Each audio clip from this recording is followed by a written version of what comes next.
Welcome to the Leading Conversations podcast, sponsored by the Excel Leadership Network. On each episode, JD Pairing will have conversations with church planting pastors and leaders from around the country. You can learn more about how to connect with Excel at the end of this podcast.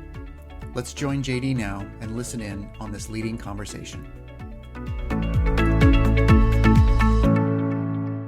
This is the Excel Leadership Network podcast, Leading Conversations, and today we are very privileged to have Brian and Sarah and Elia Drinkwine with us from Southern California. Thanks for being here, guys.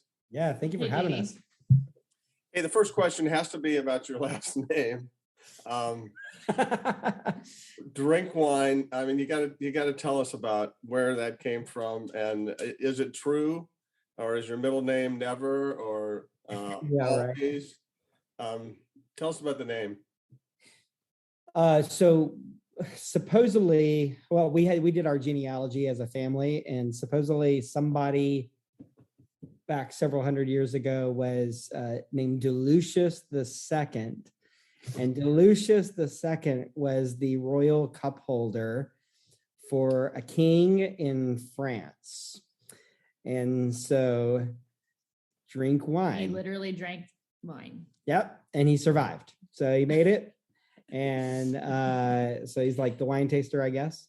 So yeah, and we enjoy wine. We're actually this week having a wine and cheese party at our house. So I like to get really nerdy and like set out all the right pairings, and have you like, so what notes do you smell, and like get all super weird. Yeah, she puts little like charcuterie boards around the house in different places, and everybody brings one bottle of wine, and she gives a wine tasting presentation, and then so that everybody knows how to do an actual like wine tasting and how to, she's little charts everybody fills out, like these are the things that this is what I smell, this is what I taste, and this is what it pairs well with. And then there's an award at the end of the night for the wine that gets the most votes for being the best one.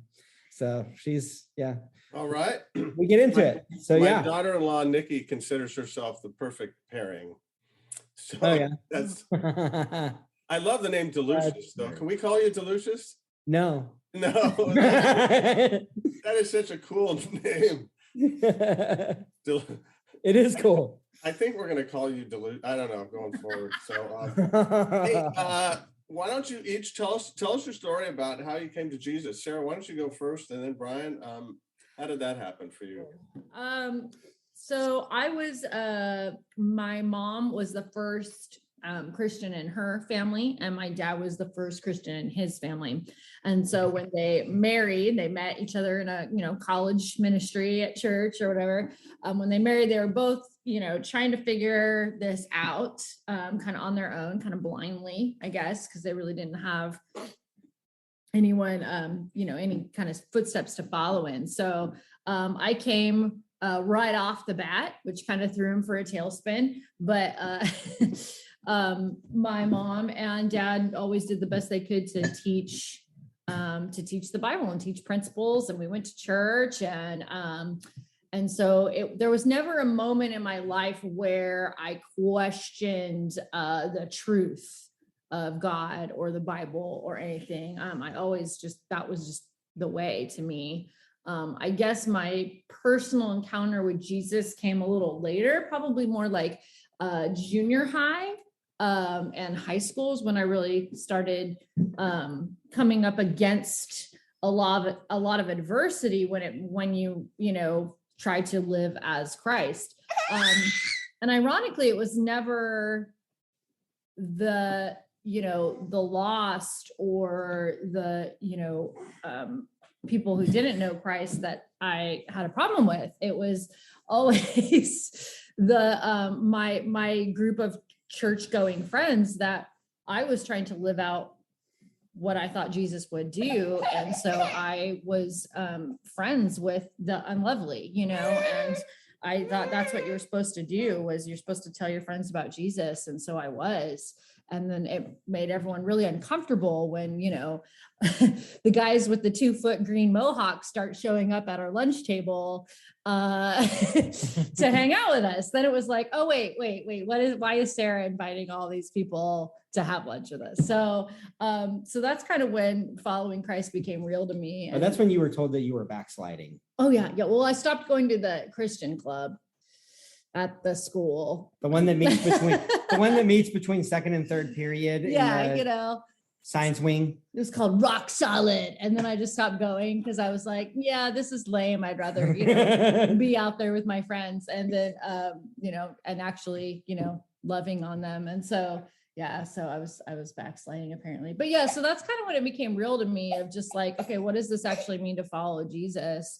And then I just continue to love on people that the Bible says to love on. And, apparently that was against the rules. Apparently that's like rocket science for some people. So,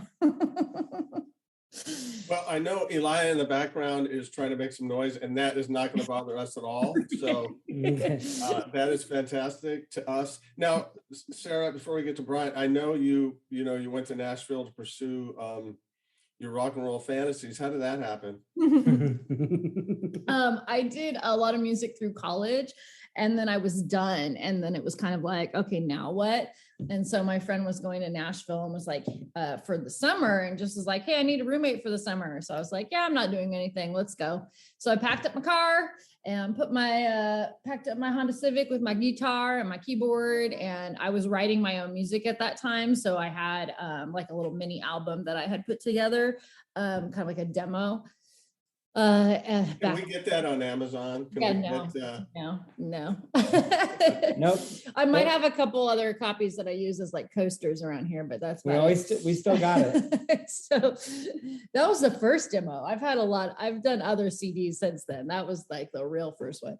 So yeah, so I just drove out to Nashville. I couldn't have even picked Nashville out on a map before that. That's how I ended up in Nashville, and then met Brian shortly after that. So no dreams of rock stardom ever happened, but it was fun. Brian, can you tell us a little bit of your story? I grew up in Nashville.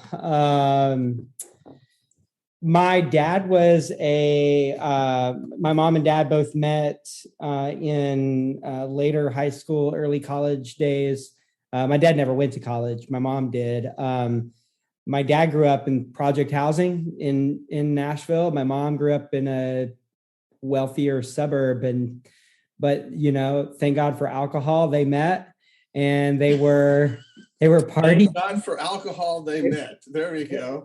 They were party buddies. My dad was basically borderline alcoholic. They got married, and Jesus changed his life, and he gave up alcohol. I never knew my dad as that.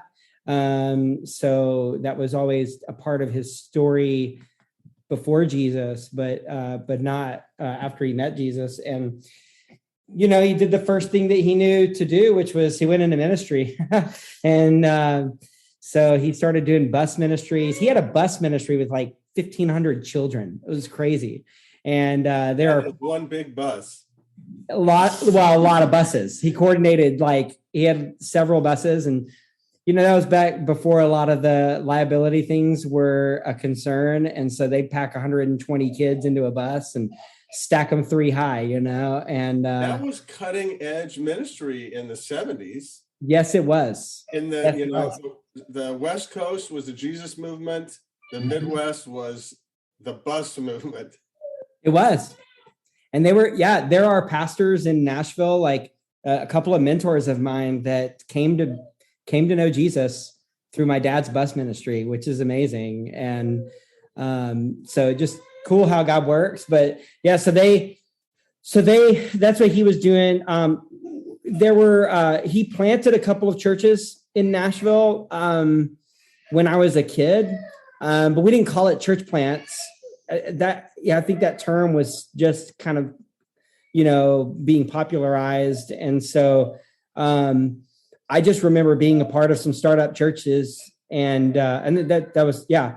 So then I grew up, we were independent fundamentals, King James Version only, super legalistic. Yeah. Girls have to wear dresses, guys have to have that like close crop haircut, and, you always wear Dockers or, so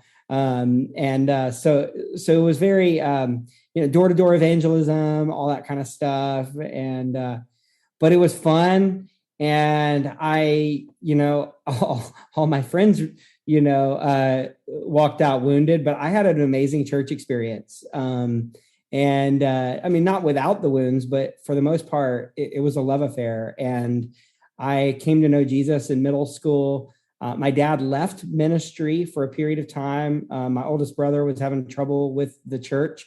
And so my dad left ministry for a period just to make sure that we could all have the not PK experience through our teenage years, and which was an incredible sacrifice on his part. Yes. And so, through that, we got involved in a church where we had an amazing youth pastor named Melvin Swafford. And then later a guy named Jason Stewart, who I still keep in touch with all the time. And they both poured into my life, and Jason especially put time into me. He would meet with me before school, before high school, like it'd be like super early, because school started at 7:00, and we'd meet up and we'd walk through, Bible studies and books together and stuff. And he's really the reason that I went into ministry, was because of his investment in me, and that he saw leadership in me, leadership capacity. And so that's just so cool to hear, that part of our ministry in life is to spot leaders and just affirm them and say, hey, I think you can do this. That's really cool to hear. Yeah, I think so. At some point we were, I'll tell you what it was. I was always taking leadership roles at school, but in the church environment, that never seemed to be an option. And he saw that was happening, that in my not church world, I was taking leadership roles, but it never was translating. And so he wanted that to change. So it was really affirming. And the funny thing is I think throughout my teenage years, I don't know that I knew how to articulate it at the time, but it was always my heart cry to serve in the church. Hey, Sarah goes back in her Honda Civic with her guitar, and then you guys meet in Nashville. You just should have met in like the back of a bar, some late night. I mean, it's just set up for a great country western song. You but did. I was disappointed. You didn't tell that? You guys met at church, right? Yeah. We did. I was serving as a middle school guy. This is a long time ago, man. Blast from the past. There was a church on the west side of Nashville called Bellevue Community Church. It doesn't exist anymore. It's morphed and become a different church, moved into downtown. But it was an unbelievable experience for me. Man, we had like a Grammy Award winning artist training our middle school musicians. It was crazy. I mean, I'll never experience anything like that again. It was unbelievable. The music we had was second to none. It was great. And that's kind of how we met, because it was known as like the musical church, I mean, there's a lot of musical churches, but it was known as like, that's the one where all the musicians go. And so she found out about a young adults thing that we were doing. And I wasn't even in town. She started coming to this thing. I was doing summer camps and stuff, and came back after a few weeks of that. And I saw this girl and I was like, man, I gotta have her. So she'll usually tell the story of how I started a Bible study at my house, and it was, I really was trying to start a Bible study at my house, but nobody else showed up. And so it was just us and my roommate. And then my roommate did me a solid and was like, yeah, I'm going to go into my room. Sounds like a setup, Brian. If you're going to have a small, a Bible study, don't just invite the one girl, you know. I really was trying to keep other people coming, but it just didn't happen. So it was meant to be. So we ditched that, went to a concert that night. And the rest is history. Thanks for joining the Leading Conversations podcast. We hope that you found it both helpful and encouraging. At Excel Leadership Network, our focus is on the church planter rather than the church. If you'd like to find out more about us, visit our webpage at excelnetwork.org. Don't forget to subscribe to this podcast so you don't miss any future episodes. See you next time with another Leading Conversation.